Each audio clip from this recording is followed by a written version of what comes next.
Okay, so July 5th, 2025. And we've got some pretty big news breaking, really reshaping the political landscape. Yeah. Elon Musk. He's just announced he's forming a brand new political group. It's called the America Party. Right. And this isn't just, any announcement. It feels like a major escalation in that, well, very public feud he's got going with former President Donald Trump. It really does. A significant escalation. So our mission today is to do a deep dive. Let's look at the sources. We want to unpack what's really behind this bold move. Yeah. What is this Muskism thing they're talking about? And crucially, what are the immediate political ripples? Because this is already making waves. Yeah, exactly. And what's fascinating, I think, is how this marks a really significant and potentially disruptive chapter, not just for U.S. politics generally, but it's also this very high-profile personal rivalry now playing out, right on the national stage. It kind of blurs the lines in a way we don't often see. Okay, so let's talk about where this even came from. Yeah. The sources are pointing to this huge poll Musk ran on X, his platform. Over 1.2 million users apparently voted, and they voted in favor of forming this party.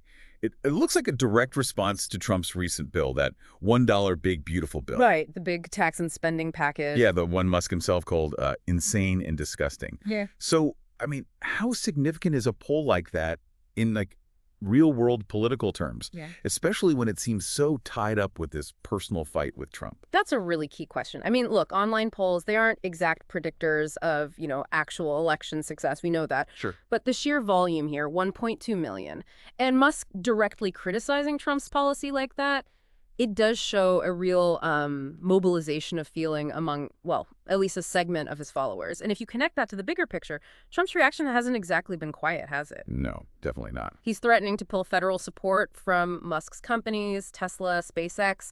He's even raising questions about Musk's citizenship status. Wow. It really highlights how intense this personal dimension is bleeding right into policy and, frankly, political threats. That really underscores it, yeah. The personal side is huge. But hang on, given Trump's history, his tactics can be pretty aggressive. Is there a risk this could actually backfire on Musk? Oh, absolutely. There's always a risk. A high-stakes personal battle like this, it could energize support for both sides, sure, but it also means Musk is sort of starting out with a big chunk of the electorate perhaps already leaning against him just because of who he's fighting. It's definitely a double-edged sword. Okay. Now, one of the most kind of surprising strategic things mentioned in the sources is this. Musk apparently said the America Party won't actually try to win the presidency straight away. Interesting. Yeah, instead, the plan, or the vision, includes winning just a small number of key congressional seats. The idea being to hold swing power in tight votes. And that really raises an important point about their ideology, right? This emerging Muskism. Right. What is that exactly? Well, the sources characterize it as, fiscally conservative, tech-friendly deregulation, a really strong focus on cutting the deficit, free trade, and immigration policies that specifically favor skilled workers. What's interesting is how this blend seems tailor-made for a demographic that's often kind of left out by both main parties. Which is, the fiscally conservative but maybe socially liberal or libertarian tech professionals. It could potentially create this whole new voting bloc we haven't really seen coalesce before. Okay, that is a fascinating and very specific mix. But, even with a clear platform like that, analysts are already saying, hold on, this is going to be tough. What are the big hurdles for this America Party?